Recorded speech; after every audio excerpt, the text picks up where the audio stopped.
Bonjour, bienvenue dans ce programme de 15 minutes de grâce et de vérité. Nous sommes tous encouragés à chaque session. C'est merveilleux d'entendre le pasteur Marc Labonté partager l'évangile avec nous. Et nous allons commencer par un chant qui va certainement nous emmener dans les psaumes 139. Sonde-moi, ô Dieu, connais nos cœurs. Alléluia. Sonde-moi, ô Dieu, et connais mon cœur. Éprouve-moi et connais mes pensées. Regarde si je suis sur une mauvaise voie et conduis-moi sur la voie de l'éternité. Sonde-moi, ô Dieu, et connais mon cœur. Éprouve-moi et connais mes pensées. Regarde si je suis sur une mauvaise voie et conduis-moi sur la voie de l'éternité. Et conduis-moi sur la voie de l'éternité.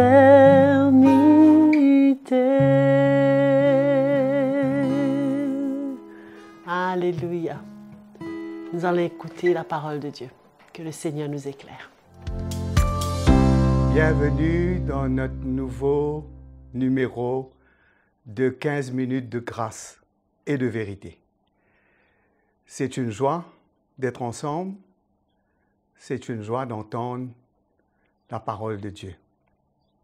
Parce que la foi vient de ce qu'on entend et de ce qu'on entend vient de la parole de Christ. Merci Joël pour ce chant merveilleux. Nous allons continuer parce que je crois que c'est vraiment édifiant de nous assurer, de savoir que nous marchons avec un Dieu que nous ne voyons pas, mais qui est tellement plus réel que tout ce que nous voyons. Et c'est ça le mystère de la foi. Nous avons reçu de Dieu la foi. Nous avons la foi de Dieu en nous. Nous avons cette foi qui vient de Dieu pour que nous puissions, premièrement, avant toute chose, plaire à Dieu. Parce que là, en parlant d'Enoch, la parole de Dieu nous dit, ce qui ressort, c'est que pendant sa marche avec Dieu, Dieu même témoignait qu'il était fidèle, qu'il était agréable. Dieu prenait plaisir en lui. Il était quelqu'un de séparé, il était quelqu'un de consacré, il était quelqu'un qui marchait chaque jour de sa vie avec Dieu pour le suivre, pour faire sa volonté et pour être un instrument dans la main de Dieu pour le plan merveilleux que Dieu avait en Jésus-Christ. Et c'est ça que nous devons nous assurer, chacun de nous, La parole de Dieu nous dit qu'avant, il ne paraît plus parce que Dieu l'avait enlevé. Voilà, pendant... Je ne sais pas si cet enlèvement était visible des autres, si c'était quand Enoch était seul, si quand il était au milieu de sa famille. La parole de Dieu ne nous donne pas ces détails, ces précisions, mais peu importe. Mais ce que nous savons, c'est que Dieu a enlevé Enoch et avant son enlèvement, il a reçu le témoignage qu'il était agréable à Dieu. Et moi, je crois que nous tous, nous avons besoin que Dieu lui-même témoigne que notre vie est agréable à lui. Dieu lui-même doit mettre son approbation sur nos vies. Dieu lui-même qui va décider à la fin, au retour du Seigneur, qui c'est qui sera enlevé et qui c'est qui restera. Hein? Mais nous devons nous assurer, nous devons nous préparer. La parole de Dieu nous dit, nous devons mettre de l'huile dans notre lampe. Nous ne devons pas prendre à la légère notre marche avec Dieu. Nous ne devons pas marcher avec Dieu avec légèreté, mais nous devons avoir la crainte de Dieu dans notre cœur et nous devons nous soumettre à l'autorité de Dieu, à la parole de Dieu, et nous avons besoin de nous assurer que notre vie est droit devant Dieu, que nous marchons dans la vérité, que nous recherchons la sanctification, que nous produisons des fruits de justice dans notre vie et que nous sommes prêts et que nous sommes pleins d'espérance et que nous vivons dans l'attente du retour de Jésus-Christ, hein, faisant ce qui est agréable à Dieu et marchant dans ses voies, nous identifions à lui et nous assurer que on ne vit pas par la vue comme les gens du monde. Hein? On ne recherche pas les choses matérielles, mais on recherche le Seigneur, on recherche, comme la parole de Dieu nous dit, les choses d'en haut. Hein? Nos yeux, nos cœurs sont pointés vers ce que Dieu a préparé pour nous, parce que la parole de Dieu nous dit qu'il y a pour nous des choses meilleures qui nous attendent. Et que nous ne devons pas vivre pour ce monde, nous ne devons pas vivre pour ce siècle, nous ne devons pas vivre pour les yeux des gens, nous ne devons pas vivre pour faire plaisir à l'homme, nous ne devons pas vivre pour nous plaire à nous-mêmes, pour nous satisfaire nous-mêmes, de vivre par la chair, de vivre en assouvissant les passions de notre chair, mais que nous devons mettre à mort les passions de notre chair, nous devons crucifier la chair et ses passions, et nous devons vivre par la foi, par l'Esprit, de nous préparer pour le retour du Seigneur. Au verset 6, nous dit, « Oh, par la foi, sans la foi. Oh, sans la foi, il est impossible de lui être agréable. » Hein? Regardez bien là, sans la foi. Combien c'est important pour nous.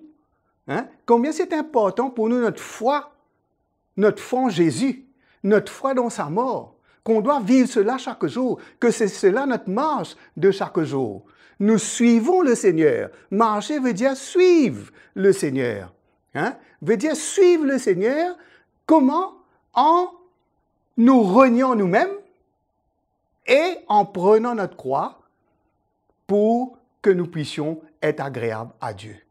Pour que notre vie se change, se transforme, pour que nous dépouillions des œuvres de la chair, pour que nous délaissons les choses visibles, mais pour que nous nous attachons au Seigneur et que nous vivons pour lui. Sans la foi, il est impossible de lui être agréable. La foi nous est donnée, non pas pour avoir des choses matérielles, parce que les choses matérielles nous sont données par la grâce de Dieu, mais la foi, notre foi doit être centrée, notre foi doit être utilisée.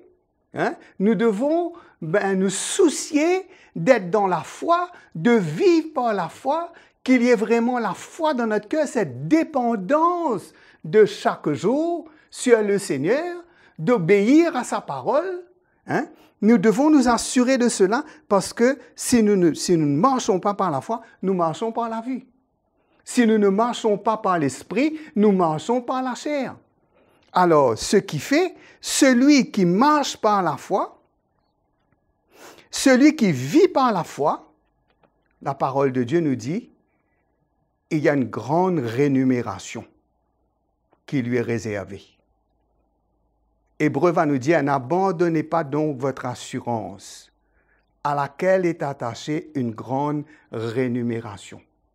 Dieu va rémunérer tous ceux qui ont accepté de renoncer à eux-mêmes, de renoncer aux choses de la terre, mais qui ont accepté de marcher et de vivre pour sa gloire.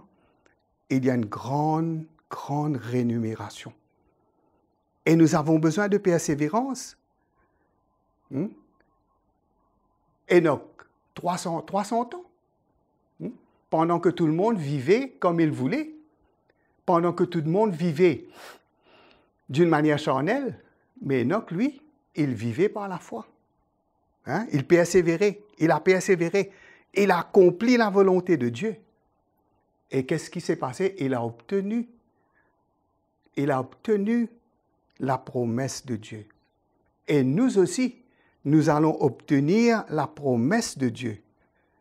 Qu'après avoir accompli la volonté de Dieu. Et là, il va nous dire au verset 37, encore un peu de temps, celui qui doit venir viendra, il ne tardera pas, et mon juste vivra par la foi. S'il se retire, mon âme ne prend pas plaisir en lui. Nous ne sommes pas de ceux qui se retirent pour se perdre, mais de ceux qui ont la foi pour sauver leurs âmes. La foi, c'est pour le salut de notre âme. C'est clair? La foi, c'est pour le salut de notre âme. La foi, c'est pas pour avoir ceci ou cela, mais la foi, c'est de pouvoir vivre, de pouvoir vivre à la manière que Dieu nous demande, de pouvoir rejeter tous les fardeaux de ce monde, de pouvoir renoncer à tous les plaisirs de ce monde, mais de vivre pour le Seigneur et de persévérer. Ceux qui persévèrent jusqu'à la fin seront sauvés. Ce qui fait que ce témoignage d'Enoch est vraiment édifiant pour nous.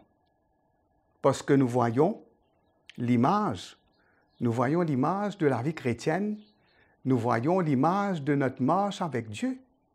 Nous voyons comment nous avons besoin de vivre par la foi. Nous avons besoin d'avoir notre regard sur Jésus, sur la promesse de Dieu, sur la récompense qui nous est réservée. Nous avons besoin de persévérer, d'accepter par la foi, de passer par toutes les épreuves, toutes les tentations, toutes les difficultés de la vie. Nous avons besoin de tenir ferme dans la foi et de terminer la course par la foi. Mes chers frères et sœurs, j'espère que cela a été un encouragement pour vous. Moi, quand je vois Enoch, ça me confronte, ça me fait réaliser que je marche avec Dieu. Et que ma marche va durer le temps que je vais vivre. Je ne sais pas si le Seigneur va revenir pendant que nous sommes encore vivants, mais nous devons nous assurer que quand le Seigneur viendra, nous pourrons être avec lui et nous pourrons le regarder en face sans rougir, sans avoir honte, sans être éloignés de lui. Voilà, nous arrivons à la fin. Que le Seigneur vous bénisse et que sa parole ne quitte pas vos cœurs. À la prochaine fois. Merci. Voilà, c'était l'encouragement du jour avec le pasteur Marc Labonté dans ce programme de 15 minutes de grâce et de vérité. Le Seigneur nous encourage toujours. Donc n'oubliez pas, connectez-vous à notre chaîne CTMI et ainsi que vos commentaires, vos questions, ce que vous avez à cœur. Écrivez-nous sur l'adresse qui sera affichée à l'écran et n'oubliez pas que Jésus vous aime. On se voit à la prochaine session.